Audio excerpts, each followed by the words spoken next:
మరో బ్రేకింగ్, సంక్రాంతి రద్దీని క్యాష్ చేసుకుంటున్నాయి ఆల్మోస్ట్ అన్ని ప్రైవేట్ ట్రావెల్స్ కూడా. అధిక మొత్తంలో ఛార్జీలు వసూలు చేసి ప్రజల్ని నిలువున దోచేసుకుంటున్నాయి. ఈ నేపథ్యంలో అధిక ఛార్జీలు వసూలు చేస్తున్న ప్రైవేట్ ట్రావెల్స్పై కూడా ఝళపించారు ఆర్టీఏ అధికారులు. ఎల్బీ నగర్లో ప్రైవేట్ వాహనాలపై దాడులు నిర్వహిస్తున్నారు. సంక్రాంతి పేరు చెప్పి అధిక ఛార్జీలు వసూలు చేస్తున్న ప్రైవేట్ ట్రావెల్స్పై కేసులు నమోదు చేస్తున్నారు. దాదాపు 20 ప్రైవేట్ ట్రావెల్స్పై కేసులు నమోదు చేశారు ఆర్టీఏ అధికారులు. ఇక ఇదే అంశానికి సంబంధించి లేటెస్ట్ ఇన్ఫో అందించడానికి మా క్రైమ్ కరెస్పాండెంట్ అమర్ సిద్ధంగా ఉన్నారు. అమర్, దాదాపుగా ప్రతి పండక్కి కూడా మనం అందరికీ చెప్పే వార్త ఇదే, అందరూ దోపిడీకి గురవుతున్న విషయం కూడా ఇదే.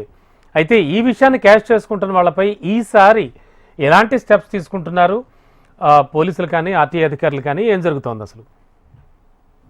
రమణబాబు, గత 3 రోజుల నుంచి కూడా అర్ధరాత్రి అపరాత్రం లేకుండా తేడా లేకుండా ఆర్టీఏ అధికారులు విస్తృతంగా తనిఖీలు నిర్వహిస్తున్నారు. అయితే నిన్న అర్ధరాత్రి ఎల్బీ నగర్ ఏదైతే జంక్షన్ ఉందో జంక్షన్ లో ప్రైవేట్ బస్సులకు సంబంధించి ఏదైతే ఏపీకి ఓకే, థ్యాంక్ యూ అమర్.